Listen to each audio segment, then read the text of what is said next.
এই পোস্টটি দেখতে পাচ্ছেন, যেখানে নির্বাচন কমিশন বলছে পশ্চিমবঙ্গের এই যে নির্বাচন, এই নির্বাচনে শান্তি রক্ষার জন্য নির্বাচন কমিশন কিন্তু আপ্রাণ চেষ্টা করছেন। এবং এই যে নিচে কমেন্টে দেখতে পাচ্ছেন,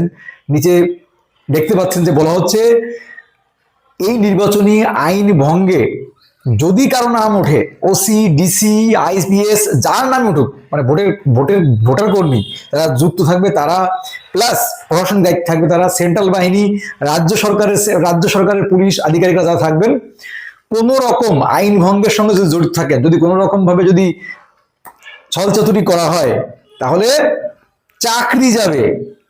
আপনারা কতজন খুশি হয়েছেন কমেন্ট বক্সে জানাবেন, কতজন খুশি হয়েছেন এই বক্তব্যটা শুনে। শান্তিপূর্ণ নির্বাচন করার জন্য সবচেয়ে বড় পদক্ষেপ। নির্বাচন কমিশন বদ্ধপরিকর যে কোনো মূল্যে নিরপেক্ষ শান্তিপূর্ণ নির্বাচন করতে হবে। মতামত জানাবেন, আপনারা খুশি তো এটা?